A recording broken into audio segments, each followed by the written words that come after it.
All right. G'day, guys, and welcome to episode 27 of the Battleforged Gaming podcast, brought to you by Chirnside Park General Games. Don't forget to like, share, and subscribe.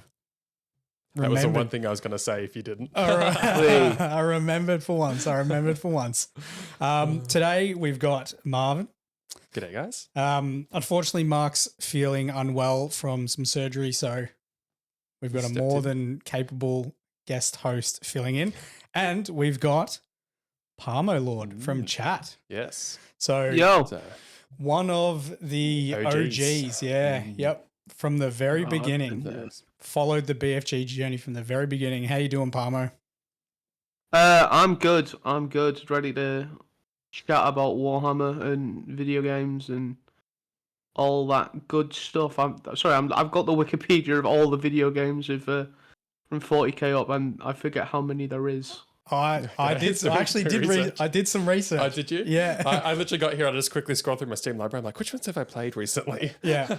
So I've normally come in pretty loose and just, not too much research. Not much research, but this time I actually Googled some stuff. So I've got some things prepared. Good. Yeah, so today's topic is going to be Games Workshop and video games. So basically discussing all of the games they've had, which is quite a lot. It's a ton. There's a lot, yeah. Yeah. I feel like I played quite a few, but with how many they release is next up. Oh, I've played hardly any. I think I've played a lot of MOBA games. Yeah. They're the most ones I've played. But before we get into that, we're going to do the fortnightly catch up. Yes. And we're going to chat about what we've been getting up to hobby wise. So, Marvin, what have you been getting up to? Well, my hobby stuff is kind of getting ready for PAX. Yep. So, I've built a model size bolt pistol and chainsword at the moment. So, I just got the paint stuff for them today because I'm going to prime them in the basic colors. And, working on some BFG paint pots just for the show too. That's kind of been I know it's not strictly Warhammer aspects besides the props, but no, it's all hobby related. It's hobby related. It's been my hobby time sort of thing. So I'm really enjoying the bolt pistol and chainsword. Nice. Parmo, what have you been up to, man? I have been building models for the place that I volunteer because they've asked me to start running some basic paint classes. That's right. You were talking about that last night. Yeah. Which is very cool. Yeah, so they got... That's cool. I'm excited. I basically... the place I volunteer, it's with a load of sort of high support needs autistic people. And they do this geek cafe thing, and it's you like Warhammer? It's like, yeah. Oh, well, we've got in touch with Games Workshop, and they've got this whole Warhammer Alliance thing over here, where it's they give out, certificates and stuff like that. Normally for younger people, but it can be for high support needs autistic people and stuff like that. It's the whole, I think it's the Crusade Initiative. Oh, that's awesome. So is it just the starter models, or do they work their way? Yeah, just starter models. Just a lot of just push fit. You can just pop them off the sprue, so you don't even need clippers. Some of them are a bit of a pain to put together. Don't get me wrong, but. I know we're very aware of those models. Yeah. The old Stormcast in particular. The Stormcast. The Stormcast can go away. You got a Stormcast, some Orc. I can't remember what it was. Space Marine and Necron.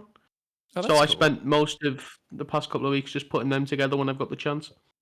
I'll be one of those cruel boys. Probably. That's cool. There's a few more choices than the standard we have here. Yeah. Our paint classes consist of Space Marines and Stormcaster. That's about Stormcast Marines. Yeah. I finally got back into painting after playing a large hiatus of Space Marine 2. Yeah, massive amounts of Space Marine 2. I'm still playing it. Still played a bunch today. But back on the Blood Angels, as you guys would be well aware, got the Ancient on the go. So I'll get that thing finished before PAX, and then Pluto miniatures. We're just going to be painting a bunch of Pluto stuff, which would be... Have you made up your mind on what the next elemental will be? I know which one I'm doing at PAX. Yeah. I want to do the... which one was it?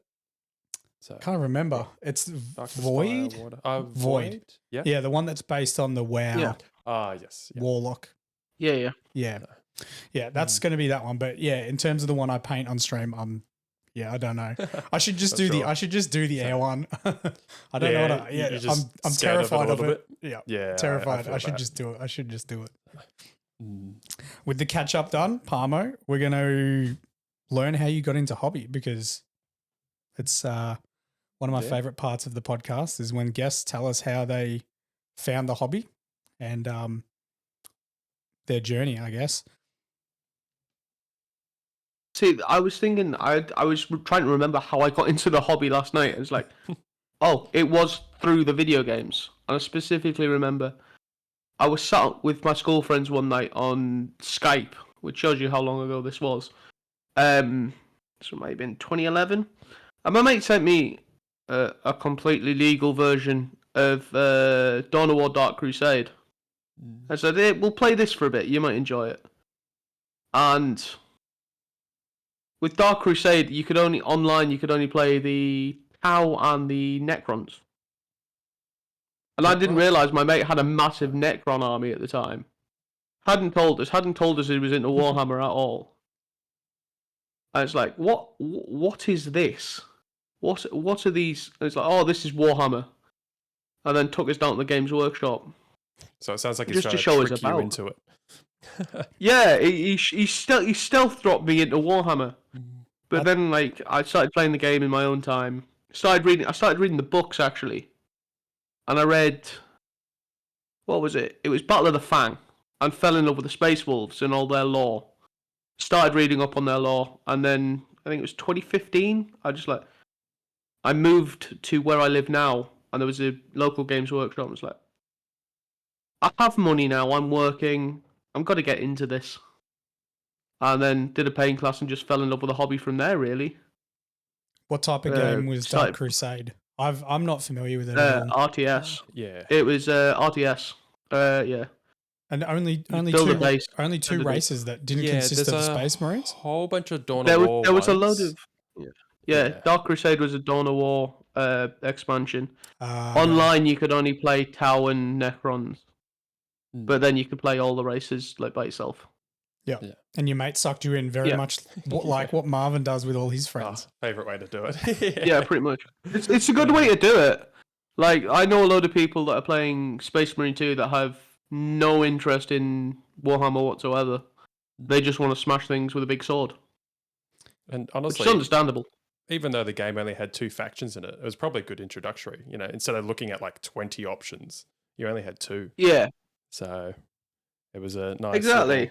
Does that mean Space Marine is going to be that effective too? Because it's only got the 3 factions in it. Well, yeah, I like it. Doesn't seem too overwhelming. You know, when getting into the hobby, it's such a diverse, obviously, like. How many times do you get asked, where do I start? Yeah, and like where to say is so hard. But something as cool as, you know, a game that's only got 2 factions that focus on a very small part, you know, can be enough to draw people in without overwhelming them. Until you do pick up the Tau and then everyone's like, yeah, what are you doing?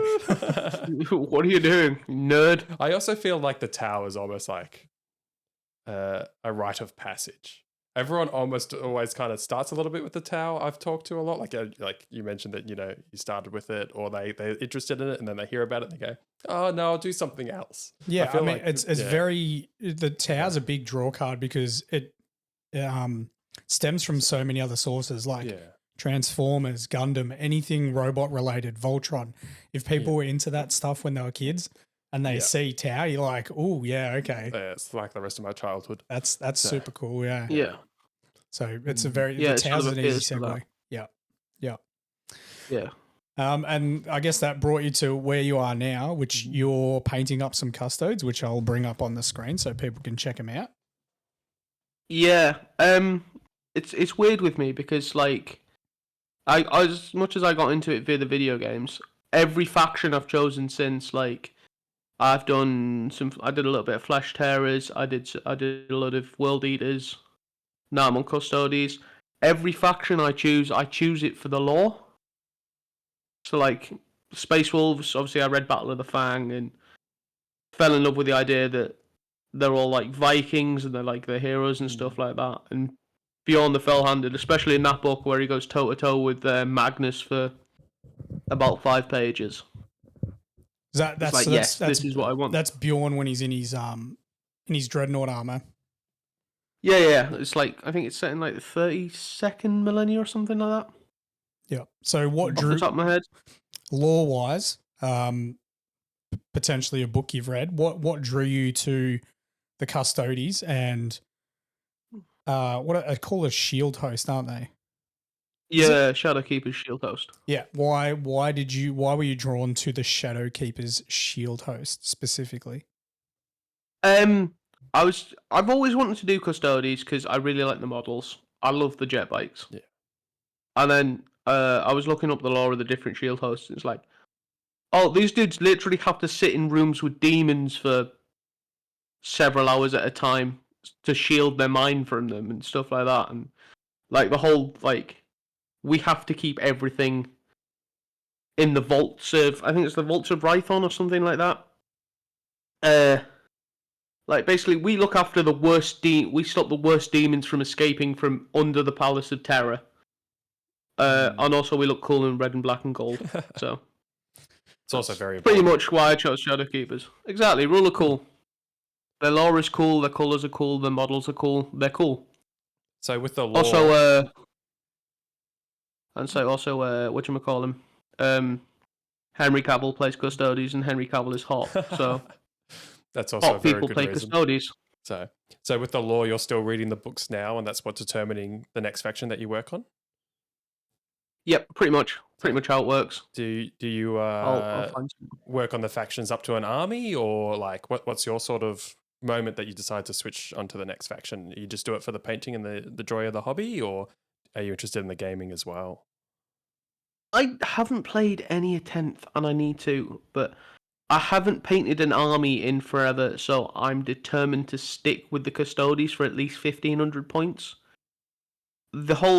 I bought, basically, with my Custodes, I bought the big battle force. It's like 18 models, including the little squat captain, which I'm sure everybody loves.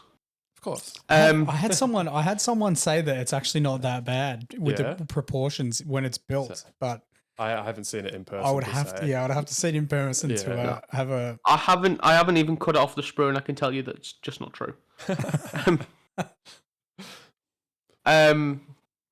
But the whole I have sort of an army in my mind with that, so I'm determined to stick and just paint the entire battle force. Mm-hmm.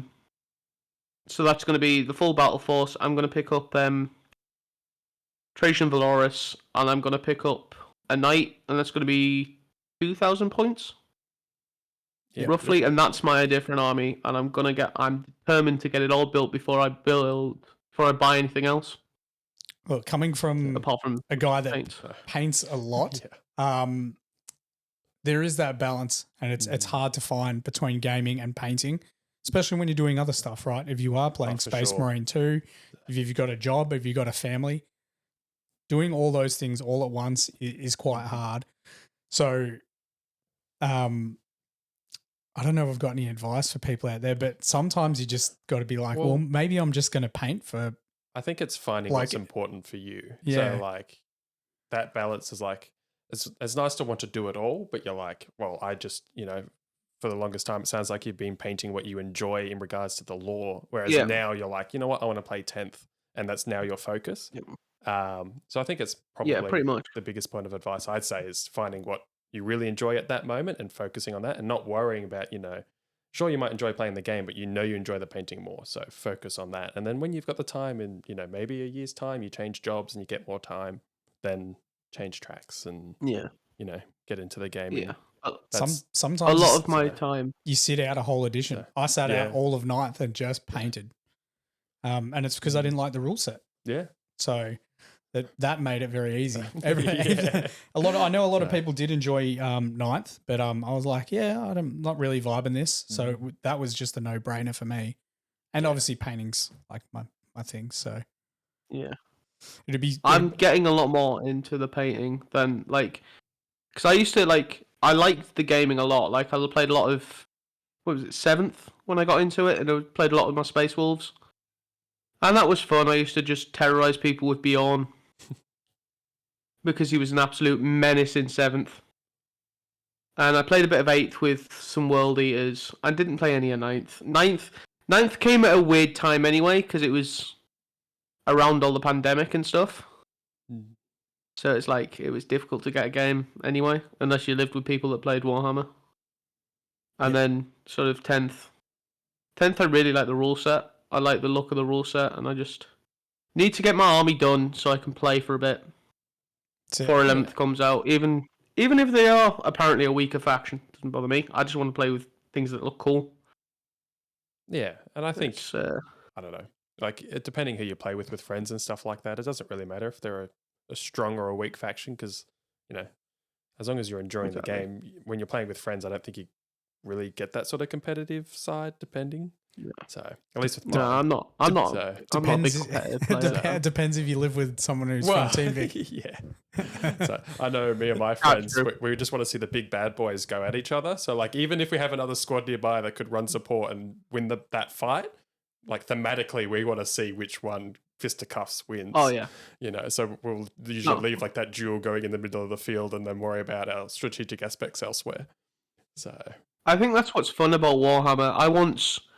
I was down my local shop once, and I was just painting away, but there was a game on the table next to me, and I watched a guardsman take out a knight, and it was the greatest thing. It's like they posted it on Facebook and everything. It's just like, gave him a name and everything. It's about, like, when it comes to the game for me, it's about the moments rather than the actual game. Yeah. Like, because as much as the game is fun, I like the stories and I like the moments that happen within the games.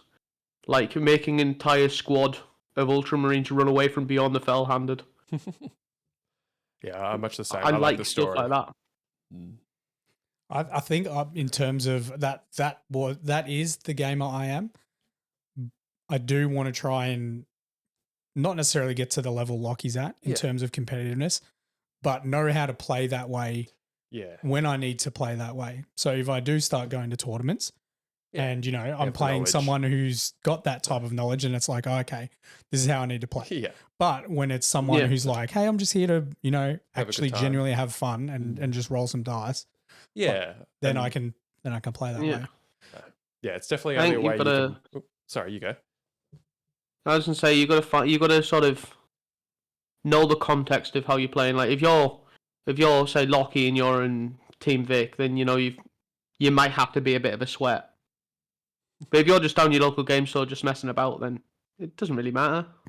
I'll say this from the stories Lockie has told me. I haven't been to any of his events, but the guys that play a higher tier of game, I don't think typically there are some people that would be considered sweats, but for the most part, it's almost like chess. And the more they separate their emotions from the game, like they still have fun rolling dice because they enjoy the competitive aspect of it. But, you know, if you get tilted when you fail some charges, that's probably going to affect the rest of your game. So they tend to separate that, and they know what's going to happen too before it happens.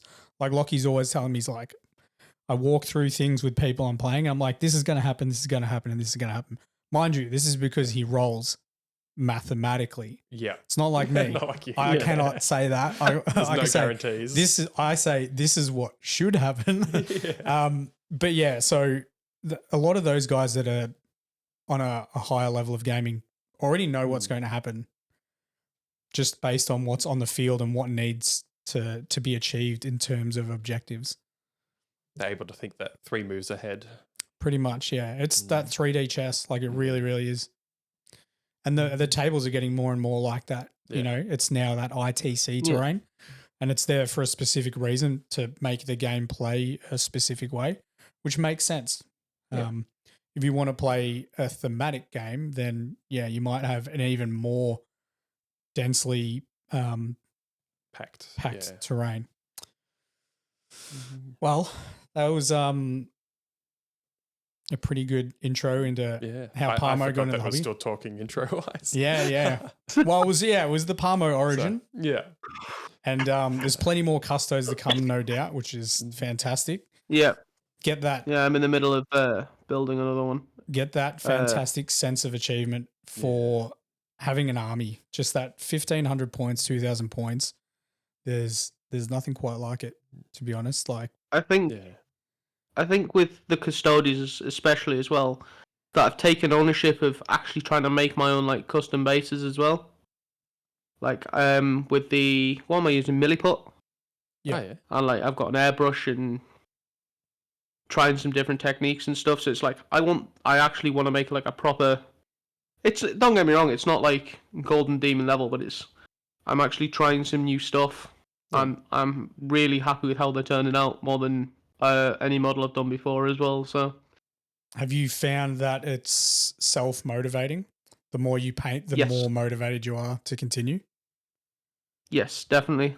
And especially like I said, with my bases and I'm doing some highlighting. I've really found that this is going to sound really weird. I really like doing like capes and like flowy I think we're both thinking fabric of, and stuff. That's Tiny. Yeah, Tiny's the same. He loves these Yeah, capes and no, flowy exactly. stuff No, too. yeah.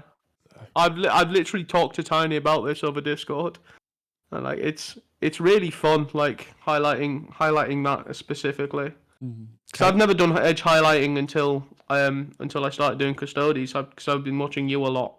So I'm gonna have a go at this edge highlighting thing. It's like anything, man. The more you do it, yeah, the better you get. The easier it gets. So, same with capes. Even though I've done plenty of capes, I've left that to last on that ancient. Yeah. It'll be the last thing I do. Oh man, it's the amount of work to get it to look smooth. Yeah, that's why I sort of hold off. I know I could do it. It's just I've gone down the path of can't be bothered making it smooth. I'll just do it a bit textured. You know, the bit of cross hatching sort of. Well, there's people that looks fantastic too. Yeah. But that's why I've started to use the airbrush more. So I do like a harder block with the base colors, and then I just use the airbrush to help blend it, and that's working out pretty good. Yeah, I mean the amount of stuff. To be fair, the amount of stuff I've sort of got from you, like started using an airbrush because of you, started using a wet palette because of you. All the stuff, most of the stuff I now do, is habits I've picked up from you. So thank you for that. You're welcome, man. You're genuinely, welcome. it's genuinely like a game changer for hobby stuff. Yeah. Wet palette is a must. The airbrush, not so much, but it can, as you'll find, it can speed up a lot. I have a friend that refuses to use a wet palette. He's tried. He doesn't like it. I'm like, I find it such an interesting thing to not like a wet palette. What's he painting? He's painting like he works on a whole bunch of different stuff. His army is Necron. Okay, so is he doing a lot of metallics? Doing a lot of metallics, but he's doing it. He's just got the Votann kill team, which he's going to do in a white orange, and he does a lot of the Age of Sigma stuff. But he gets the little squads because he likes to use them for D&D too. Yeah, but he lives by the plastic palette. So like Kmart. Metallics on the plastic palette makes sense. Yeah, because they separate. They separate on a wet palette. Yeah, but if he's doing white and orange, oh boy, I think he might change his tune. I think when he starts those, he'll be like, I need a wet palette. He seems to be pretty stuck in his ways. He's been like this for like 12 to 14 just years. Stubborn. Obviously, I've only just kind of got into the scene compared to him. When he comes to you and he's like, my white's all chalky, you'd be like, get that wet palette out. Get that. I'll wet keep palette. that in mind. I hate painting whites. To be fair, it's not fun. It's not. Like, it's why I'm glad I'm doing darker models anyway. Like, there's bits of whites, but I like painting me reds and me blacks. It's just so much easier with a wet palette. I've got 2 wet palettes. I've got a really nice one that I use for my main colours, and then just a cheap one for my metallics, and it works well. Because I just bang my metallics out in one day. Yeah, beautiful. So back to the gaming aspect. So you mentioned that you did Dawn of War first. Did you move into any other games after that? 2 seconds. I'm just banning someone on the Twitch chat. Let's see. I have all the games here because I've played all sorts. I played a lot of Space Marine, the original Space Marine. Let's go through some of my research. Oh, yeah. We'll go through some of your research. Yeah. Go on then. So, Games Workshop have made 115 video games in total. Yep. 32 fantasy-based games, 7 Age of Sigmar, because they're obviously separate. Yeah. 64 40K games. And then 12 other games, I don't know, little miscellaneous ones. Yeah. And they've actually had 8 games that they've cancelled. All right. Yeah, so that's a lot of games. And it was early 90s when they made their first video games. I forgot which one it was. One? Yeah, but Space Crusade. Space Crusade. There we go. There was Space Crusade and then the Space Hulk games, the original Space Hulk games. Yeah, I was trying to find what their biggest seller was, but I couldn't find it anywhere. It was very difficult to find like a tier. My guess would be Vermintide. Yeah, but when I was looking for that, I actually found out 3 weeks ago, Space Marine 2 was the highest ranked game on Steam. Oh wow! Okay. Yeah, so it was the most popular game on Steam 3 weeks ago, and it's number 5 right now. So it's still up there. It's still up there, and don't quote me on this, but I think Space Marine hasn't sold. This is recorded. Dude. I don't think they've sold the most yet, but I think they've sold the most after release, like within the first week or so, compared to a lot of the other titles. So in the first week, I think they've sold the most copies compared to any other. Yeah, I would not be surprised if it ends up being their highest selling game, especially once they iron the kinks out. Yeah, for sure. Yeah, but I think it's Space Marine 2 is a very sort of accessible game in that it is, look, you're here, you're smashing stuff in the face, that's pretty much the premise of the game. A lot of the other games are a bit more involved, like stuff like, let's take Battle Sector, for example. Battle Sector is pretty full on, like, strategy. Same with, like, the Dawn of War games and stuff like that. I mean, I own all of the Dawn of War games, which are all real-time strategy games. 3's awful. Don't play 3. 3's god-awful, and it's a shame because Dawn of War is beloved. Is 3 the most recent one? 3's the most recent one, yeah. That didn't come out that long ago, did it? Yeah, I'm not sure. 2016, 2018, something like that? Yeah. Here I am saying 6 years ago. Wasn't that long ago? I'm like, it was a little while ago. I sort of remember the cinematic trailer. I think it was a Wraith Knight and an Imperial Knight just smashing into each other. Yep. Yeah, that's the one I remember. Okay, that was 6 years ago. I thought it was like 3. Yeah. 6, 8 yeah, years. No. Yeah. What was they're a lot more like, it's 2017. What was the first Games Workshop video game you played? I'm not 100% sure, to be honest with you, because there was definitely some that I played at friends' places that I definitely just didn't know the title of. You go over there, play a game, have a good time. The first one that I can distinctly remember would either be Total War or Vermintide. Would be the first 2 that come to mind that I can actually say I bought. Yeah. So my first one, I can't even remember the name of it. Yeah. It was on Game Boy. I think it was and it was, you played Space Marines and you could I think it was it called Space Marine Scout or something? I can't remember. Anyway, yeah, it was another real-time strategy sort of game. Yeah. All I remember go Parmo. Were you commanding like a squad and you had to move them individually? Yes, yeah. Yep. Was it squad command? Maybe it was squad command.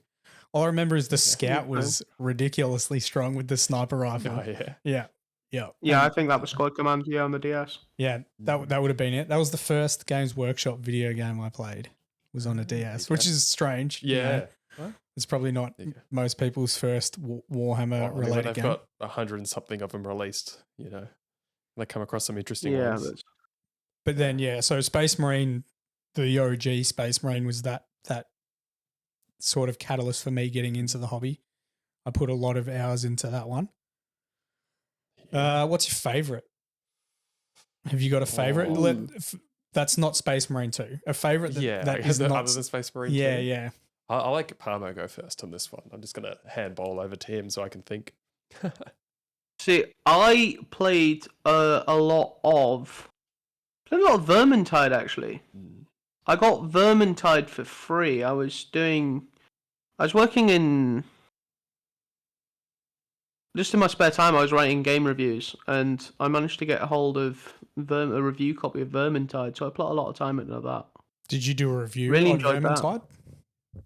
I do, and it's since been lost to internet time, unfortunately. Oh, damn it. I was going to be like, can we hear it? What was it? Yeah, I wanted to hear it. So is Vermintide similar to Space Marine? Vermintide is sort of Left 4 Dead. Yeah, Left 4 Dead, aspects. Yeah. Just a lot of Skaven in particular. Yep. And do you have classes and stuff? I think I remember my housemate playing. So I main Sienna, which is basically like the fire psyker or sorcerer. Yeah, fire mage. And then fire mage. Who else? There's a little dwarf berserker. I remember that. Yeah, you got the dwarf, which and so I'll start from the start. So you got 5 characters, I think. Is it a touch Diablo-esque? So touch Diablo-esque. Yeah, there's a a bit little of loot bit, along the way. But you got 5 characters, and then they had 3 classes, and the DLC came out, which added an additional 1. And that wasn't too long ago. That was only 2 years ago. The DLC came out with 1 additional class for each character. Okay. Yeah. Well, actually, they released separately. Actually, I should say. So you can buy the DLC with all of them together now, but they actually released 1 character at a time. So yes, typical. Yeah, typical. I own them all despite only playing Sienna. It's a joke among friends because I don't play any other character. Oh, don't you worry about that. I'll be buying every single skin for Space Marine 2, even though I won't be using them. Talking about skins, they have some pretty funny, ridiculous ones in Vermintide, and they're all well animated. So they've done a 40k version of Vermintide now as well, called Darktide? Yeah. Darktide's it plays an Ogren. Yeah, you can play as an Ogren. I don't think it's anywhere near as fleshed out as Vermintide though. It's not. They keep releasing updates. It's a little bit buggy, but it's weird because a lot of until 2013, most of the Warhammer games were published and done by Relic and THQ, and then with obviously THQ dying, Games Workshop just kind of started giving the license to anyone that would pay however much it is so they can make games. See, there's been some interesting games. Yeah. I feel, I don't know if you guys feel the same, but I feel like a lot of Games Workshop video games felt half done. Yeah. They're just like, this will do. This will be popular enough. This will make a little bit of money. Whereas Space Marine 2 feels like this is the first time they've really committed to something. Yeah. And well, the fact that they've got the roadmap out already, it's like, we're not done. And that's a really cool thing to see. Darktide's fun and good, and I've played my fair share of hours of it, but compared to Space Marine 2, Darktide is literally just the operations. There is no weapon perk tree. There's a character perk tree, and all your weapons is like gacha. You buy and you get a random skill level weapon, and so you got to buy multiple weapons and craft them to try and get a higher level. But other than that, that's it. Actual real currency for the gachas? It's not actual real currency. In-game currency. But there's no nice way to level up your weapon. And same with the perks. The perks are random that you get on a weapon. So imagine Space Marine, but only operations and no perk trees for weapons. And that's you can't make your own build. You can't design it how you want to play, which is irritating, which is why I like Space Marine. I haven't played it recently, and I believe they did rework that a little bit. But on release, that's what it was. It was just operations essentially, and it was only the 6 that are in Space Marine. There was only those, and that's the whole game. No campaign, no PvP, no nothing. Yeah. So feel free to quote me. Yeah. But I we've spoken about this on stream a lot. I feel like because they are committing so much to Space Marine 2, I feel like they're going to add additional classes. And they've got the skins for the chaplain. Yeah. We don't want to do spoilers. We won't talk about that chaplain, that specific one chaplain, but maybe have you finished the campaign I yet? haven't finished the campaign, but I've watched through it. Okay, so you know what we're talking about. Okay, yeah. Yeah. Rage inducing. Yeah. Absolute rage inducing. Which makes sense. Makes sense. Yeah. He's a chaplain. But they've already. I love the little callback in the campaign they did to that fella. Yeah. And yes. the codex does not. Yeah. Yeah, the Thunderhawk. I am looking forward to it though. Yeah. It's like yes. Yeah. So that made me laugh. I think they'll obviously put a chaplain in there somewhere. It makes sense for an apothecary. There's no one that really truly does a heal, and then a psyker because psyker would be cool. Yeah. I'd like to be a psyker. Psyker would be fun. I think those will be the three they do. I'd love to see a Terminator. I know Lockie is absolutely keen if they did a Terminator. It would be interesting how they'd implement it with how the rest of the classes currently operate. Yeah, I'd be interested to see. I would love to see a psyker, although I love the melee combat so much. I've always played psykers within all the games. I think they'll still be close combat orientated though, because psykers with their force weapons are devastating. So in Darktide, they very much are not. They are glass cannon squishy. You gotta keep your distance relatively. But I'd be keen to see. I think if they put one into Space Marine 2, he would almost have to be a close combat. Because they don't get rifles and stuff. Yeah. So he would just be like the Bulwark and the Assault Marine. He would just have a pistol and a close combat weapon. There'd be no long range option for him. That would be cool. I'd enjoy that. It'd be fun though. Fingers crossed.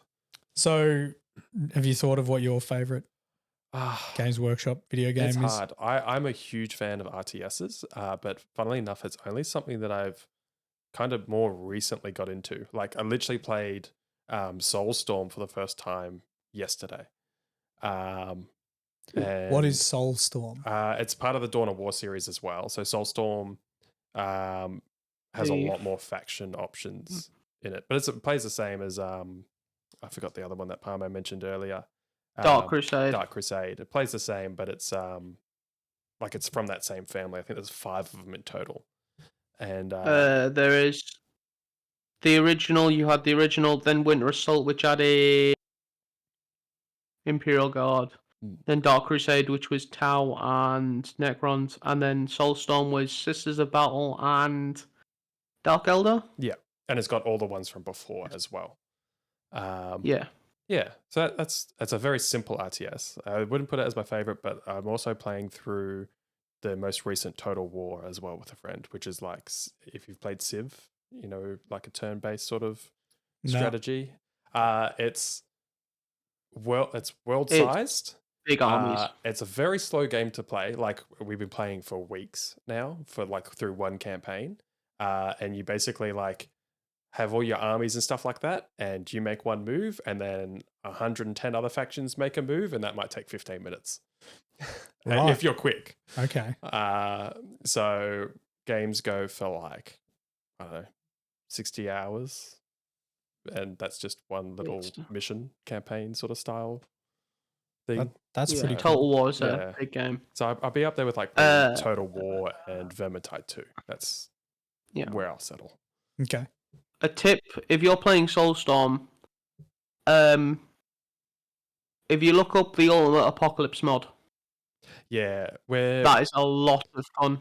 We're playing through. We're going to do a couple of games with everyone, and then we're going to start going into the mods and mucking around a lot. Yeah, Ultimate Apocalypse is so fun, just rushing Titans. Yes. So my favorite Games Workshop video game that's not Space Marine 2 was Necromunda Underhive Wars.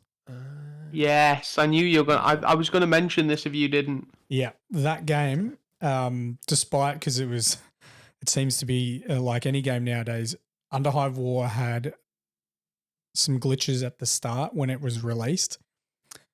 Quite harsh glitches to the point where it was like it would delete your campaign progress completely. You'll just lose it. You could also lose your, it was essentially operations as well.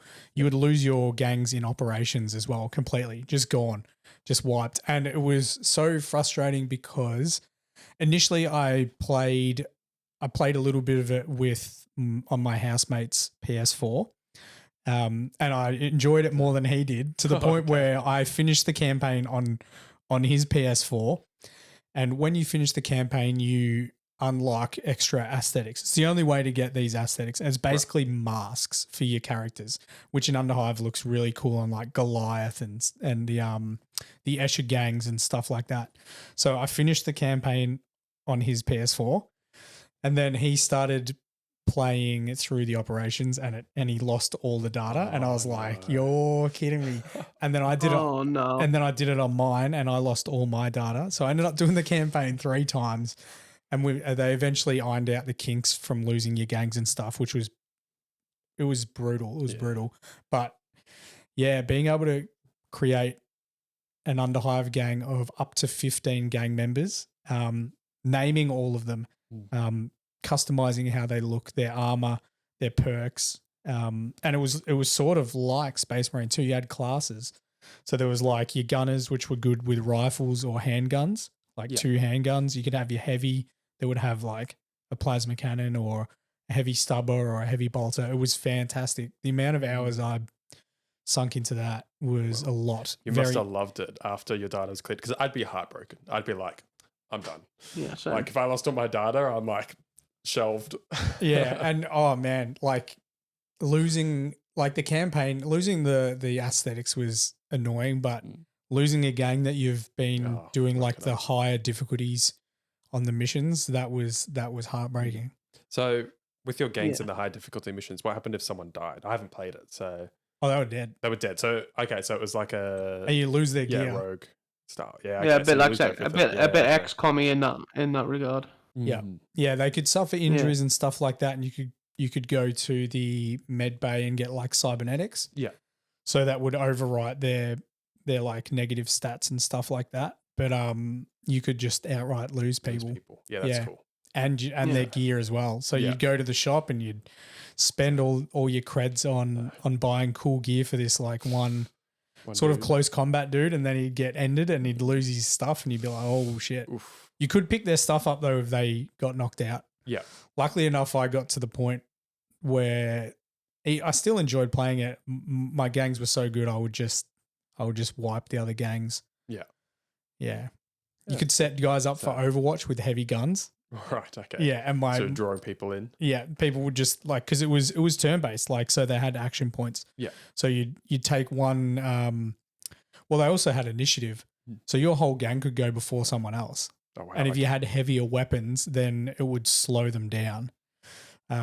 But I just used to set my guys up in Overwatch, and then like someone would run past the hallway, and then a heavy bolter would just go bang, bang, bang, bang. Obliterate. Yeah. Yeah, it was so good. Yeah, so tons. Did you ever play Hired Gun? No. Is that is recent, isn't it? 2021. Yeah. There you go. That's You're the safe one. on that one. Yeah. Yeah, that is the one. I think people were always asking for Jasper someone's song. Jasper Hyde. Yeah, Jasper Hyde. Yeah, he had a song from that, and people would always request it. No, I haven't played Hired Gun. Hired Gun it's a bit buggy and a bit janky. Hired Gun is a lot of fun. Like it's just a first person shooter set in the same world as Necromunda actually. It's just fun. It's just what I want out of a Warhammer game. You just go and shoot things, and it's almost sort of Doom-esque in a way. Is it like there's not any demons, don't. Is it cooperative? I think it may have co-op. I'm not quite sure. I'm not quite sure about his co-op. It'd be cool if it did. Let me double check. Did you play any of the Hired Gun at all? No, I haven't. I've only really played the RTSs and like the over the shoulder shooters, the third person style. Yeah. A couple of the games I did play on MOBA. I played Tacticus. Yeah. When it first dropped. Yeah. That's a popular one.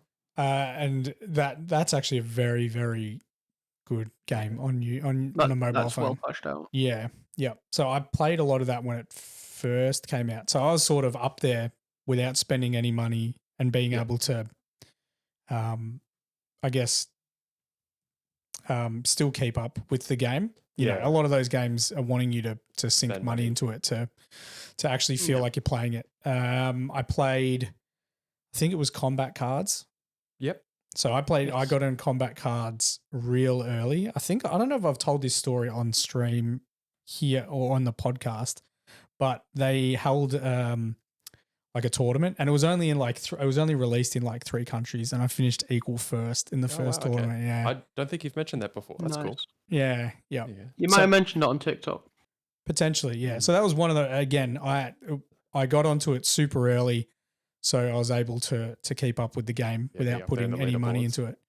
And then another game which was on mobile, and I played heaps of that, like absolutely heaps, was Death Watch. Yeah. Yes. That was so cool. Being able to like kit out your guys, and there was like still chapter specific gear. Yeah. So if you got a Blood Angel, you could get like an Carmine blade. So it was like the actual Blood Angel orientated sword for them. That was such a fun game, but they stopped supporting it, and you just can't even play it at all anymore. Yeah. Yeah, which Yeah, is it's such the a shame. worst. Yeah. It is such a shame when that happens to games. It's getting more and more common now. So Did we find Yeah, out just if kinda we're get told. cooperative at all? Probably not. Unfortunately, Hired Gun doesn't have co-op. Oh, that's a shame. It is, because it's a fun game. It'd be fun to play co-op. Now, I know it's strictly speaking not a Warhammer franchise game, but I have seen there's a mod for XCOM which turns everything to, you can have your not just Space Marines, but Guardsmen, Space Marine team build up and everything else, which looks like a lot of fun. So very similar to what you're talking about with the Necromunda style. Yeah. XCOM is that just in its... I don't really think XCOM has much of a story or world building to it besides the game itself. It's like a standalone. But yeah, there's a really cool Warhammer mod for it where, it's all reskinned and rebalanced for it, which I'm tempted to dabble in. So with the reskins, you haven't played it, but if you're playing a Space Marine, like in XCOM, I'm assuming there's like a big heavy dude, and that would be a Space Marine, and then a Guardsman would be a basic infantry. I think a reskin's probably simplifying it as well. Like they've straight rebuilt the weapon system and everything else to suit specifically like Guardsmen, sisters, Space Marines and everything. So total conversion mod. Yeah, it's total conversion, just using the framework of XCOM ever so slightly. So yeah, which I like. I like the idea of that. Yeah, it looks so fun. So, but it's also one of those games where a single game goes for quite a while. Like it's never ending. It's just you're constantly running your squad over and over and over again. So it's one of those games where I'd stay up too late for. So yeah. I mean, this is the thing. Some people are into that slower paced game where you can put a bunch of hours into it. Not everything needs to be Space Marine, huge action packed. Yeah. Hack and slash type of stuff. I think the only other Warhammer game, I'm just trying to think back of Warhammer games I played, was Deathwing Space Hulk, and that was cooperative. Yes, and I played a fair bit of that with my housemate at the time, and that was such it gave you such a good atmosphere of what it would be like to be in a Space Hulk as Terminators. Yeah, and whenever you play on the tabletop and you see Terminators, you're like, oh, like I don't understand Space Hulk. Why would a Gene Stealer be able to beat a Terminator? But in this, it took you ages to turn around as a Terminator. You're so slow. The Gene Stealers have their rending claws, so they actually can just like eventually shred through your armor. Yeah. That game was so fun. And you could play like a Caliber Knight with a big shield and a great sword as well. So it wasn't just all shooter. There was a Psyker in it too. There was a Psyker. There was I'm pretty sure there was a Chaplain. It was definitely a Chaplain. Chaplain. What's the special unit called? Interrogator Chaplain. Yeah. Yeah, you got a dual lightning claw. They basically had all of the Terminators you could possibly go. Yeah. I remember the Chaplain because my housemate played it and he had like incendiary rounds in his Stormbolter. And it just, dude, my screen just all it was these explosive bolt rounds everywhere. I couldn't see I couldn't see a gene stealer in front of me at all. It was nuts. And I was just there trying to swing with my sword. I think I'm hitting things. Yeah, there's something in here, I think. Yeah. So. But yeah, it had the whole it had the radar with the like blips. Yeah. Yeah. So that's all you're looking at because you can't see the rest of your screen. Yeah.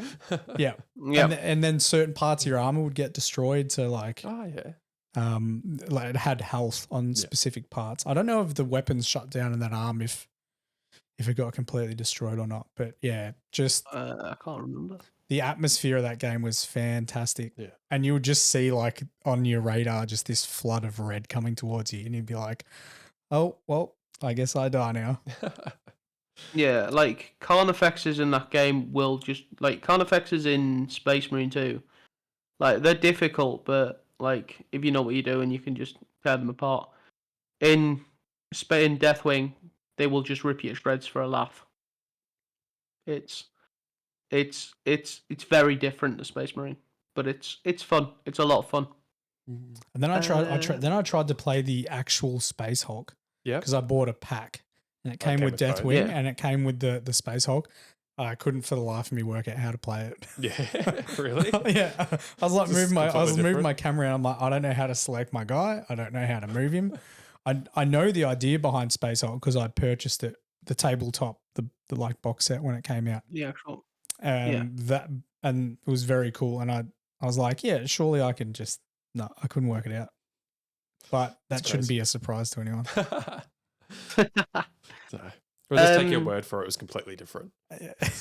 Yeah, very, very different. Did either of you play Bolt Gun?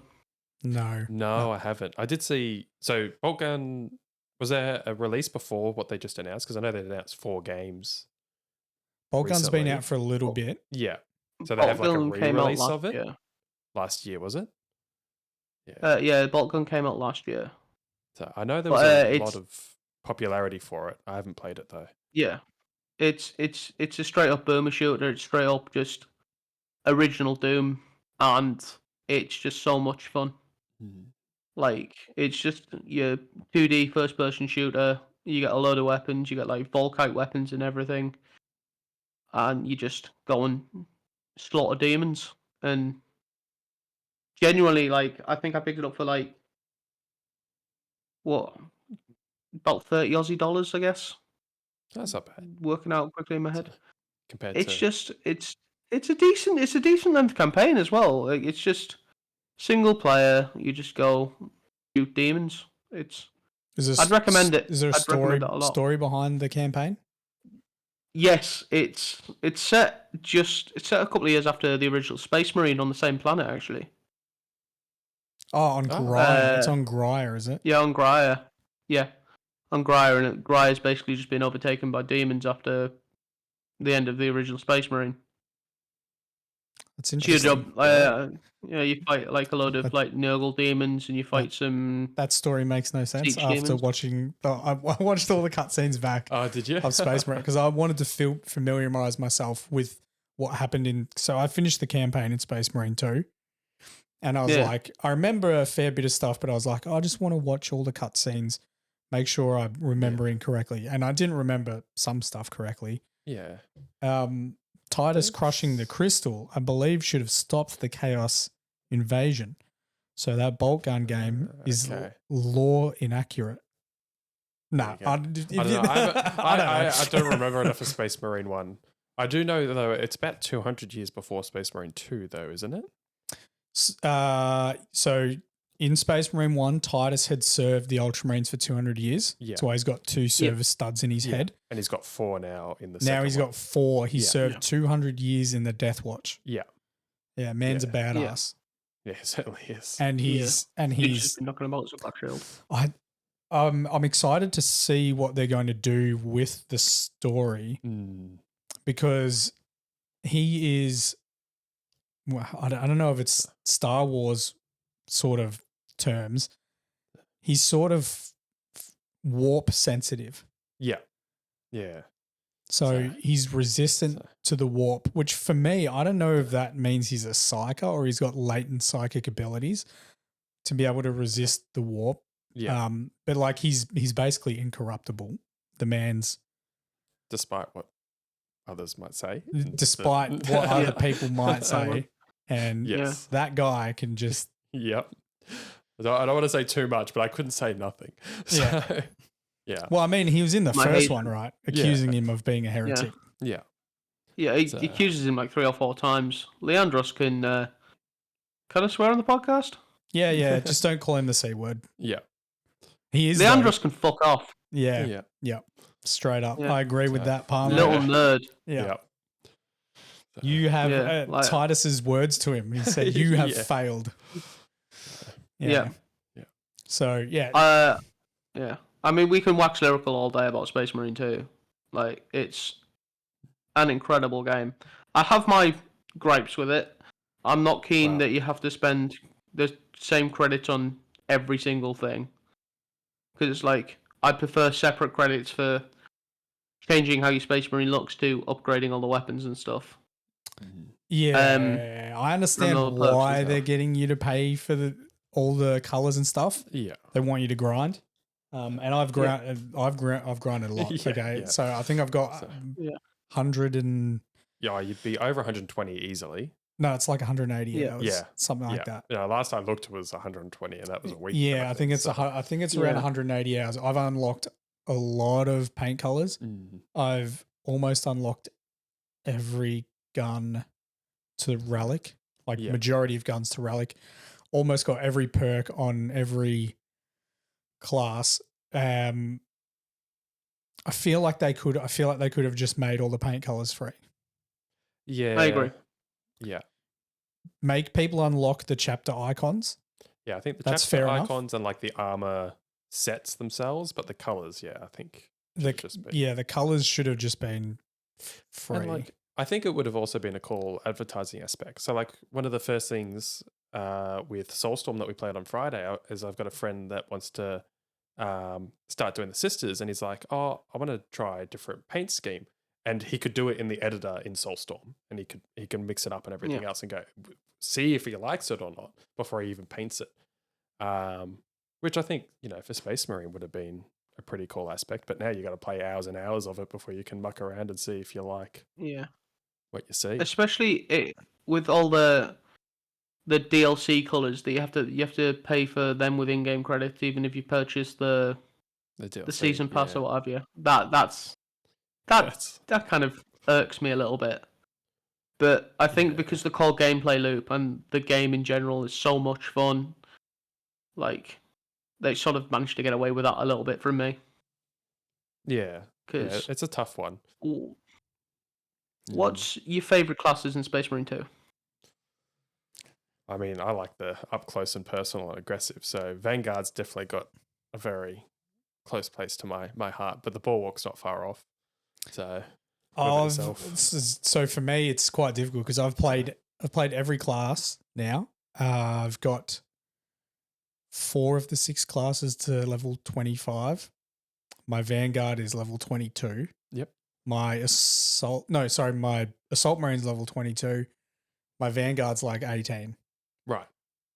So he's not your sort of thing. Well, the only reason my Vanguard's last is because you started with it. Yeah, I don't give you a chance to play. And then Tiny's leveling his one. Yeah. So it just makes sense to play other classes. Yeah, fair enough. I think every class has their own little niche of enjoyment. So like playing the heavy with any of the heavy weapons, you just get a tremendous sense of like satisfaction using those. Like the heavy bolter just feels awesome. Just holding that button down while there's a bunch of gaunts in front of you and just holding it at the gaunt's head height and just removing from the left to the right and then they just disappear is so fun.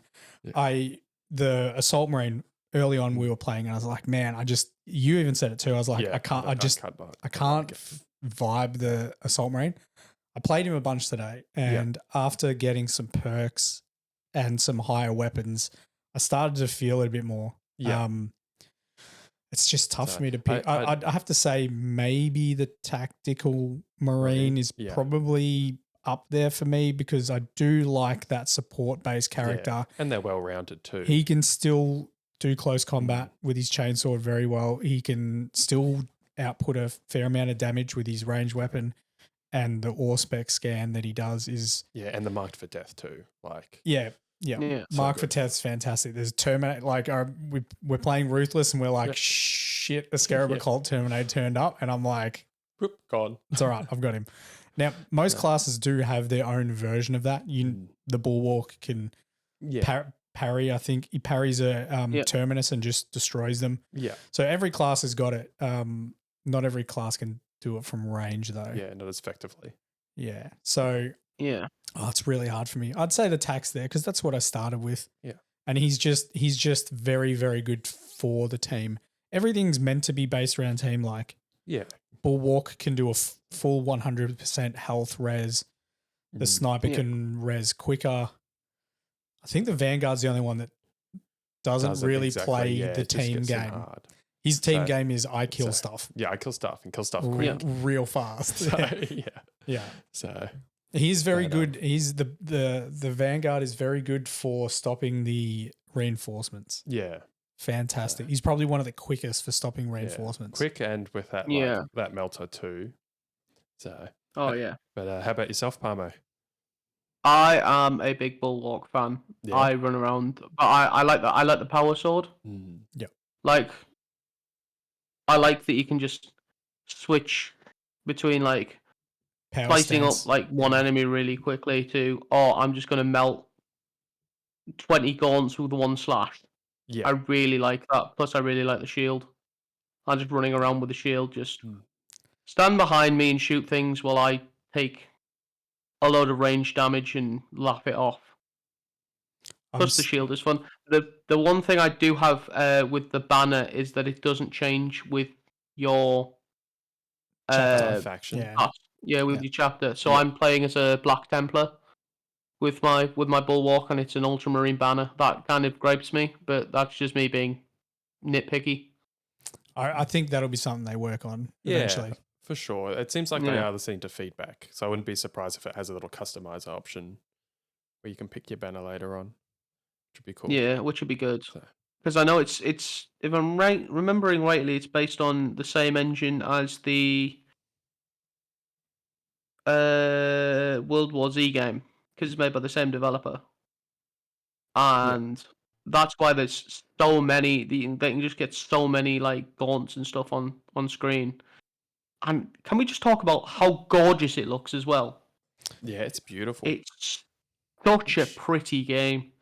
It actually reminds me, I think it might have been, this is kind of a weird tangent, but Linus Tech Tips decided to build like the worst sort of PC that you could. And they still ran Space Marine 2 on like the lowest settings, and it still looked gorgeous. Like, obviously, there was a few things there, but how good the game looked even on low was actually quite shocking, at least for me. So, and then, once you got a better PC, it's even, more gorgeous. They've done so well. They've done so well with the game, the world design and stuff. It feels big. Just getting swarmed too. Just absolutely swarmed. The numbers I know they changed the T-Suns to chill those dudes out because thank God. The T-Suns were a different beast altogether. They changed it a lot though. Like from 10 to 3 on the cultists. Yeah, 10 to 3 on the coldest snipers, 10 to 4 on the shields angors. Yeah. So they did change quite a lot. And I have noticed it playing. Yeah. I did some average runs with the Assault Marine to try and get a feel of how to fight rubrics because they're just so different to a warrior. Oh, for sure. And I feel like when I've played by myself, the game's slowed down a little bit more. Yeah. I don't know why. There was balancing that changed playing by yourself, I think, than playing with others. I can't remember if it was just for the campaign or if it was also for operations, but I know there was a difficulty balance there too. Yeah, so, I'm not sure if it's the difficulty. It's just, I know if I'm by myself and the bots are there, the bots aren't doing too much. Yeah. So if I've got 6 warriors around me, I have to find a way to get out of them.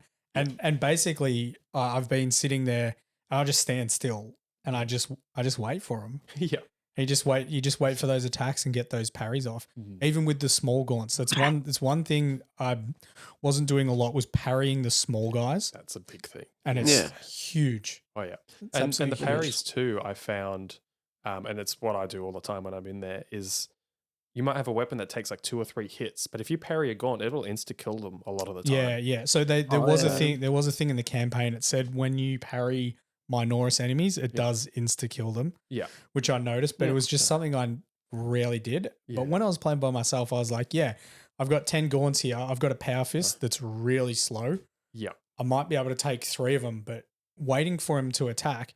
And the thing is, if you don't time a parry, it counts as a block, so you yeah. take minimal damage anyway. Yep. Still trying to work out how to use a block weapon though. I think there's a Yeah. place for him. I know parry's very strong. I so much love the I parry. know, I can't get away from So it.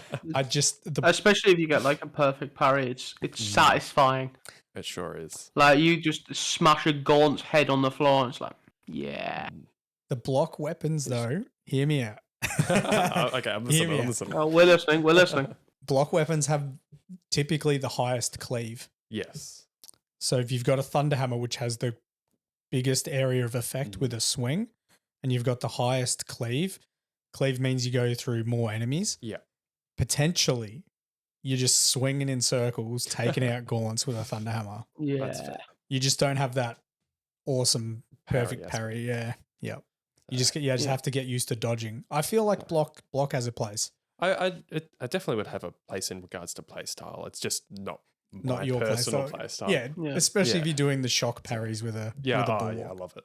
Like I Yeah. almost still kept all the shock perks just for that play style, but I'm like, the others are too good for the Gun team. strike armor. Yeah.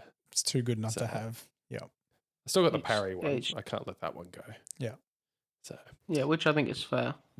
This has just turned into full blown yeah, Space Marine 2. 2. I mean, it's the most Well, recent. sort Yeah, of- I mean, I could Yeah. easily just chat about Space Marine Yeah. 2 for a whole podcast. Oh yeah. So, Same. I mean, we said it was going to be about video games. Yeah. True. True. Although, as a Maybe we could do hints and tips of or Space Marine 2. yeah. So I'd be for the. I've been seeing hints and tips like pop up on my TikTok feed, and I'm just like, They're wrong. that's not a hint or a tip, or Yeah. they're just flat out wrong. Yeah. They're like, Yeah. you shouldn't use Yeah. your like mats and stuff like that. You should save them up and whatnot. And it's like, and then at the end of it, they just kind of discount everything they said, where they're like, oh, but if you want to level up the other weapons, just use them. It's like, what was the point of the video? Yeah. You capped at 20 mats. yeah. Use them. Yeah, use them if you capped at 20, same with currency, it's like 999, isn't it? 990, you capped at your currency. 990, Make yeah. sure you spend your currency. If you're going into a mission and you're earning 55 credits, it's going to go to waste. You're not going to unlock a perk or something like that. Purchase a chapter icon. Just one or two of them. Experience for weapons Yeah. isn't down to kills. That was something that I was Yeah. So early on, we thought you had to use the weapon in order to get to the XP on it, but you just earn it for that section of the map. Yeah, for that checkpoint, which I Yeah, think there's like 4 per map. So you can Yeah. ultimately change weapons 4 times and get experience across. Yeah, sometimes if you're working So- on, this is something I do. If let's say you're using we'll just say the bolter. If you're using the bolter and you've got 3 different bolter options during the artificer area, and you're like 200 off leveling one of them, set a loadout that has another one. Yeah. So you can start with the one that needs 200 XP, and then you can switch the other one, and you don't lose all the XP. Yeah. Because the XP obviously doesn't carry over. No. So. See also the flamer rubric can fuck off. Yes, I They're agree the with most that one. irritating enemy in that game. Then that's why I started doing some solo runs to work out how to verse them. They have reduced their damage. Yeah, they've, which is they've good. reduced the Okay. damage of the flamers So- and the rubric with the bolt gun too. Yeah. So So you want to get close to the flamer. It sounds silly. yeah, You want to get close to that dude. You want to hit him, and just watch out for his big AoE. AoE sphere attack. and I think the trick with the AoE sphere is not to try and get out of its radius, but to dodge it when it first actually releases. Because I think it's 2 dodges to get outside of its area of effect. So unless you're like spot on the second it goes, you're going to get hit even if you dodge once. Yeah. You're almost better waiting for it to about to go off and then dodge in that process. At least that's what I found. So, there was one other thing. Contested health too, I think is so much more important than people realize. And getting it back, like it's in melee, it's very easy to get distracted to go for like, I need to try and hit a lot of stuff. So for people that are unaware of what contested health is, you've got your red health bar. When you get hit, it turned into a white health bar. Yeah. You don't lose that health straight away. And if you're like me, and so I playing the Assault Marine today. Yeah. I jumped in front of a Scarab Cult Terminator and I took a full Hellfire missile rack to the face. Yeah. And it left me with I was one shot. Yeah. I was basically one shot. And I was playing with some other people. Another guy took the execute. Yeah. So he took my execute when I could have executed and got all your health back. All my health back. Could have got all my health back. Yeah. So yeah, your white is your contested health. If you deal that much damage, it doesn't have to be in combat. You can shoot, right? Yeah. If you're a sniper and you've got the las fusel, you've got a massive amount of contested health being chunked off of you. If you score a head hit with that, you will earn all that health back. That's why the melters are so good. Oh yeah. And I think, and I was going to say, is like, there's a priority, at least in my mind, on like what does better. So like executes, you can get all your health back, like immediately. And one shield. And one shield. It'll get all the contested health back. Charge shots. So you're actually better off, I'm finding, in melee to actually stop swinging. And if you've got a plasma pistol, charge shot plasma pistol, because it'll hit multiple enemies. And not only will you get your contested health back, you'll actually get extra if you hit the right amount. Yeah. And obviously the melter is a classic because it hits so many enemies. As long as you can get in a swarm, I find I'm better with the Vanguard when I've got 30 enemies around me rather than 5. Yeah, I found that with the heavy too. Yeah, you want more. So if you're a tactical marine, there's a perk that gives your full squad 30% more contested health. Yeah. So they're actually getting more health back with the damage they're dealing. Yeah.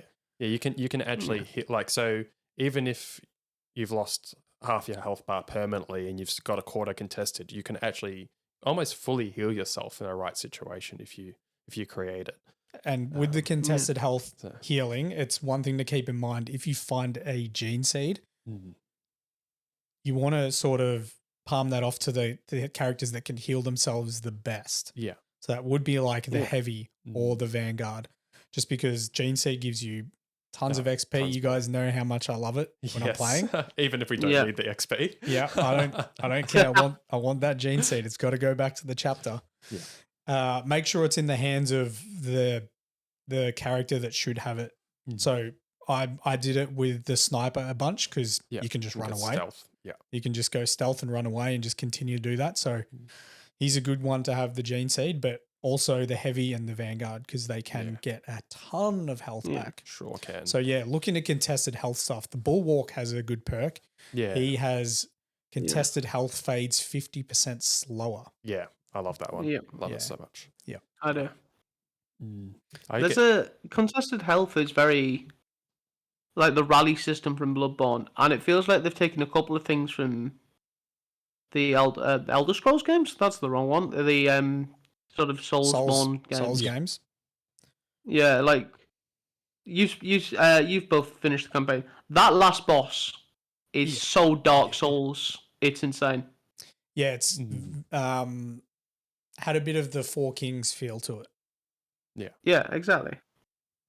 And I love it.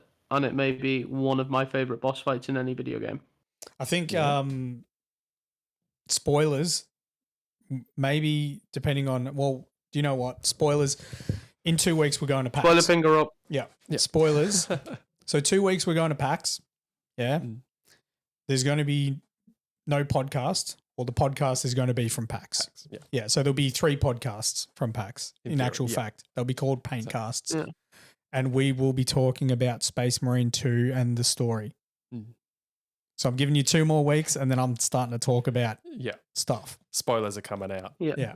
Yeah. It's been long enough. Yeah. It's Yeah. been over Yeah, a month. that's fair enough. Yeah. I don't want to ruin it for anyone, but No. yeah. But I also think it's an aspect of, I think at least anyone that's going to be listening is either going to be someone who's really into it that's played it, or that's probably someone that will never play it. You know, they're into the hobby, but they're still interested about the story. You know, so I think it'll be all right. Fingers crossed. I think, yeah, you're not wrong, especially if you're coming from PAX. But yeah, the story's a lot of fun. Obviously you're playing as Titus again. That whole like intro sequence was, I kind of guessed after like 30 seconds who you were, but like the whole intro sequence where you're spoilers, where you're a Death Watch Marine was fantastic. Yeah, I think as soon as it loaded up into the game, because I streamed, I think maybe the first hour of it, I was like, oh yo, we're in the Death Watch. Yeah, Titus is in the Death Watch now. Yeah. I predict like what happened in that story. I was like, this is gonna happen. Yeah, you saw it coming. Yeah, because you go from a Mark 7 armor to a Tacticus armor, and you're like, well. Look, I'm a short dude. I know when you can't fit in clothes. You know, Titus isn't fitting in those clothes. Probably not. Yeah, Titus ain't fitting now. There's so many fun little set pieces in that game. The Dreadnought. Yeah. The Dreadnought. That's a fun little set piece. I think the Dreadnought is some of people's favorite character from the whole thing. Oh, yeah. For sure. He's amazing. He hates Helldrakes. Yeah. So yeah. It's a beautiful thing. He hates Dude really hates Helldrakes. I think it's also like the one thing which also encompasses Space Marine really well is it can really just be simplified down to just brother. And I think the Dreadnought also kind of encompasses that aspect as well. And I think that's why he's got that kind of endearment to everyone else. Yeah. So I think you're right. And then the bit with the banner, I really like as well. Yeah. Yeah. Some very, very cool scenes. Yeah. Yeah. Is it? Definitely. Is it Charon or Charon? Okay. The guy with the Charon. Yeah. Oh man, when he loses his shit. That storyline. Look, I don't think it's going to spoil it. I don't care anymore. Just want to talk about it. Yeah, I like how they start introducing like Warhammer history now, like actual war. In Space Marine 1, I feel like they didn't really introduce anything like that involved the story like way back. They were just like, here's orcs, here's chaos. You didn't need to know anything about Warhammer. Yeah. In this, it's just like this guy's talking about being a boy on Calth. And for people that don't know about Calth, that's where the word bearers fought the Ultramarines and let off like a whole bunch of nukes. Yeah. And the word bearers knew they weren't going to be able to defeat the Ultramarines. They just fought like dirty guerrilla warfare tactics. Calth got pretty messed up, and he was a boy and he saw the word bearers fighting the Ultramarines, and he got inducted into the Ultramarines, and that's why he hates chaos, and that's why he loses his shit when he sees them. Yeah.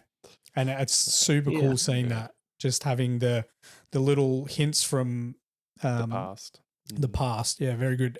Like going back, right? Going back. Not just like the recent stuff in 40K.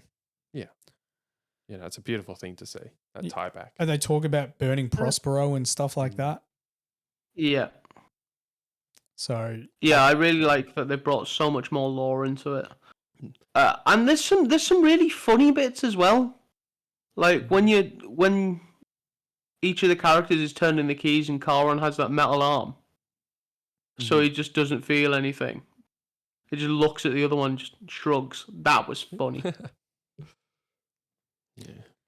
I can't wait to see what they bring out next. Like honestly, I think we're getting season 2 in October. Yeah, just so soon. Yeah. So season 2 in October is bringing us the Volkite pistol, which I'm not sure what class is going on. It could be going on all classes. Who knows? Be. I think the Vanguard will probably get it, even though I it's think not. the Are you Vanguard saying you want? Are you saying you want it? The Bulwark will Well, 100% have it. Yeah.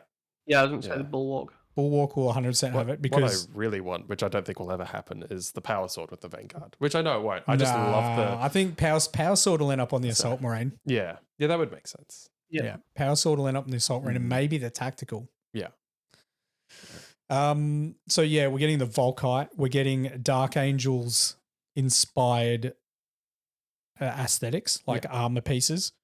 So there's going to be a specific one for the Dark Angels, and I think there's going to be additional pieces for you to unlock that will be Dark Angels inspired. Yeah. And we're getting one more operation. But with one more operation, that could potentially mean some more addition to the story, I feel. Yeah, well, because the operations are tied to the campaign, which isn't something that we've really touched on. Yeah. But Yeah, so I like that. Yeah, so you play through the campaign, and then Titus has his two guys he pairs up with, Charon and Gadriel. And then you have 6 other guys that go off and do other missions behind the scenes, which are integral to what happens in the campaign. Yeah. And they are the operations. So there's one more operation coming. Who knows if it's going to relate to a story or if it's just going to be some other mission Titus has sent people on. Who knows? Yeah. But that's because I think, is it the last operation doesn't really have anything to do with the campaign? No, it doesn't. No. Yeah, so if they do more like that, I'm fine with that because the operations are fun. Yeah, I don't think they need to be tied to the campaign. It's a nice touch, but I think people will definitely enjoy more without complaining about it not being tied to the campaign. Yeah. What's your favorite operation, and why is it operation number 1? I mean, the NIDs are just a lot of fun to just blast through, right? And I was thinking about it too. Is it because they don't have shields? Well, they don't have shields, but I don't mind that when playing the Bulwark. Like the shields are kind of negligible when like you got the power sword with the swings. I think the NIDs are a lot of fun because you can blast through them, and they're also kind of easy mode because when you were talking about parrying earlier, I was thinking about it. Almost all of the NIDs attacks you can see them forewarned, even just with the blue circle or the orange circle. Whereas with the they do the teleport, the stomp, the gun like jab and all that sort of stuff aren't forewarned at all. You've just got to watch for the animation. I've when I was playing and doing my sort of practice run, I started to learn you could get like 3 swings in and then they would almost always attack. Yeah. And I would just preempt it. Yeah. And it worked almost every time. Yeah. Yeah, I'm the same, especially like, with the NIDs where you got the Venom Cannon ones. I'm like, I know I can get 4 swings in and then it's going to do the overhead. Yeah. And then I'll parry that and then I'll, you just again, Dark Souls. Yeah, it's very Dark Souls. You sort of learn attack patterns. Yeah, it doesn't always happen. It doesn't always happen, but a lot of the time though. Yeah. So level 1 is your favorite? Level 1 is just a classic. Although I must say I do enjoy the challenge. Like I really enjoy like the dueling aspect. There's a lot of fun chowing through swarms. Getting off having a Ravener and parrying all 3 attacks in one row. Exactly. Just feeling super clean with it. It's sick. I would enjoy the T-Suns more if I didn't have to deal with the flamers, and if I didn't parry them and then they teleport so I can't gun strike them. Yeah. I actually really enjoy that dueling aspect with them, but it's almost that guerrilla tactic where they're like, "Oh wait, you got me, I'm gone." Yeah. Yeah. So, but I do enjoy mission 3 as well. The Demon Host? The Demon with Host the one. NIDs and the... Yeah, the NIDs and the T-Suns, because it's kind of a best of both worlds sort of situation. Yeah, I like the fact that they're fighting and you can watch them fight without having to get involved at first. Yes. Op 6 is fun, except for that Dust Storm. Yeah, the Dust Storm breaks it for me. I don't like that in any game. I played that one today, and you know where you set you get the bomb on the lift, and you have to go to all the control panels. Yeah, I had a swarm there, and the Carnifex turned up. Yeah, Oh, they're dear. starting to drop the Carnifex Effects in in different there. areas. It's We good to still see. haven't had one in the last area together on mission 1. No, I really want it. But I know. I've had it twice and it's terrifying. When you've got so good. you're just surrounded by just the full swarm and there's Yeah. a Carnifex there, it's like, oh Yeah. boy. I just like that it's almost like a weird term, like a crescendo. Like you get that full swarm at the end, and if you had a Carnifex as well, it's like that final moment where it all comes together. So Yeah, he's terrifying. I think out of all the Terminus, he's the one that scares me the most. see, I enjoy him the most. No, he's fun. Yeah, Don't get me I wrong. like him the most. So But I think the Hellbrute's a bit easier to dodge, predictable.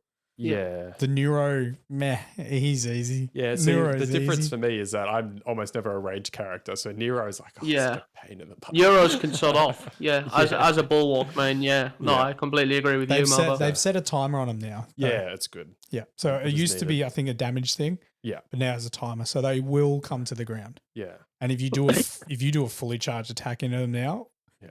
oh boy.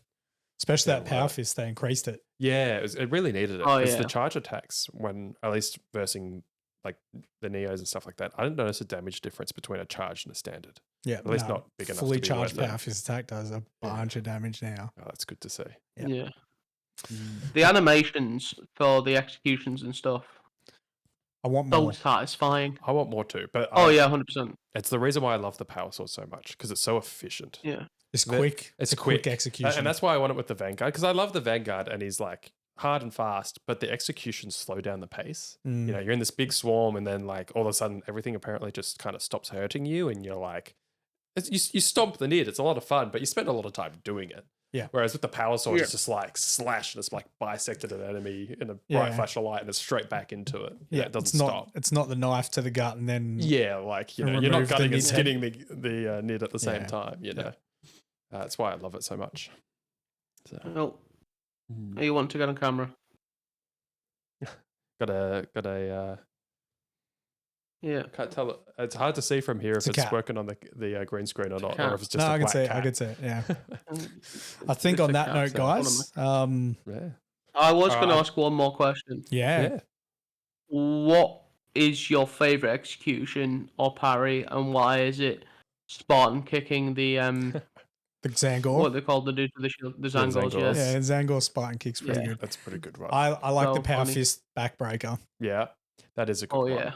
You just I've- get a warrior above your head and just tear it in half. Yeah. I mean, I just like the efficiency Yeah. of the power sword, as I touched on earlier, just with a straight, It's clean. it's very 300 esque. yeah, Like it's You are, yeah, it's with the- super quick and it's just Yeah. like two Done. slices and they're gone. yeah, Yeah. Yeah. No thoughts about it. How about yourself?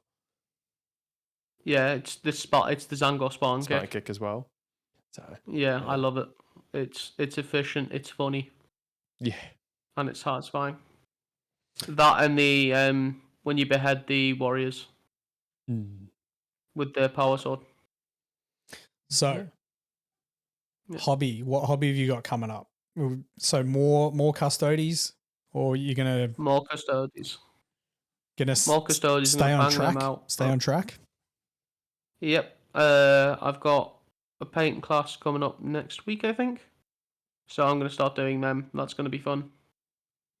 Very cool. Gonna have to get some more paints because there's only a few. So I'll have to get some more paints, put them on expenses. That's going to be fun.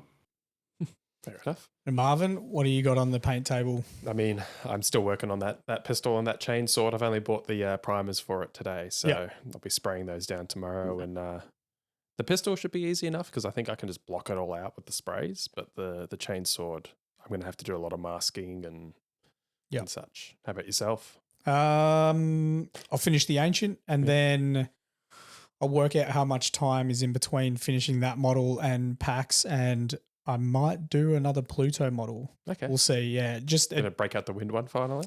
yeah, probably. Yeah, so I'll just work. I'll work out how much time I've got and what I can paint, and maybe do one or even two elementals, just so Yeah. we've got them to be able to display well- at PAX for people to see. You're knocking them out in about 3 streams, the elementals. Yeah, Yeah. you do them So, quick. And they look really good. They're really good models as well. Yeah, Yeah. they're beautiful. So, We'll see if I can If do you it. don't See if drop I can do it in one full sitting in 8 hours at PAX, though. That's going to be the challenge. that will be a challenge. Yeah. Yeah. Yeah, I mean we've seen you do 12-hour streams before. I did a 24-hour stream before. Yep. You did, didn't you? Yeah. Was it 20? No. No, it was a no. little over 12. No, it was like 16 or 18, I think. It was 8. Yeah, because it was until like 8 in the morning. But I did a full. I was awake that whole day. Yeah. It was. Yeah. You didn't stream necessarily that whole time, but you never slept before. Yeah, I could have just done. Yeah. I could have painted for 24 hours. Yeah. Yeah, because it was like I think it was like 9 till 9 for me. Yeah, it was New Year's. Yes, it was. So it's 9 till 9. Yeah. So I still had to work the next day. Oh man. Yeah, you stayed up the whole time. Crazy. Next one I'll do if I do a challenge like that, it'll be full 24 hours. It won't be 12. That'd be good because I'm awake, so I might as well do it. Fair enough. Yeah. That brings us to the end, guys. So, like, share, and subscribe. Don't forget to do that, guys. We'll be back 2 weeks. Yeah. Time for the paint casts. Should we shout out packs a bit more with what guests we have also Friday, Saturday, Sunday? Do that before I say goodbye. Oh, God. So who's coming which day on the Friday, Saturday? Because I Friday is going to be Naz. So Honeydew Miniatures. Yep. Saturday is going to be Imsy. So Imsy's Brushstroke Battalion. Awesome. And then we got Ragin on the Sunday. And we've got Ragin on the Sunday. And they're going to be sitting down with us maybe all day. We'll see how they go. And we'll be chatting to them about how their hobby's been. Yeah. So we will upload probably about an hour of the discussion. So we'll have like a little block where we sit there and specifically paint and chat and have a paint cast. Yeah, which will be at the start of the day as well. So if you want to tune in for that. Yeah, that'll be the start of the day, and then it'll be just chilling. Yeah. Chatting, painting. You know? Yeah. Awesome. Let's see. Battleforgedgaming.com. Get your merch. Beautiful. I never plugged that. Yeah. I'll plug it. Nah. It's comfy. I wore it to a gig once. It's nice. Good tops. I think I sent you that picture. Yeah, it's a nice top. Are you doing a PAX one as well? We might do a PAX one. I haven't really thought about it. I guess if you do a PAX one, I'll buy the PAX one. I probably need to get onto that. Well, I mean, it's now. 2 weeks. Yeah. That's less than 2 weeks now. Yeah. I think. Is it? Oh, I've lost track. The only reason I'm not really pushing towards doing PAX tops is because Parmo is the only other person that bought the tops. Yeah. Every other top was purchased by me. Oh yeah, I think you barely beat me to it because I was about to buy one and you were like, "Oh, you're coming!" Like, yeah. Top. No, if people come, I beat you to this one. Yeah, I know. If people come and help at any event, don't buy the tops. I'll buy them for us. Yeah, but that'll be good. All right, guys. Thank you very much for joining us. Stay tuned for the paint casts. I don't know what we'll count them as. Maybe episode 28 as a collective. Yeah, or a bonus episode. Yeah, you can just. Yeah, maybe. You could just upload them in one video, just put them together, I guess. Yeah. And then after that, we've got Scotty from Australis. So he'll be talking tournament stuff. That'll be fun. Good. Looking forward to it. See you guys. See you later, guys. Thanks for having me, guys. Thanks for coming.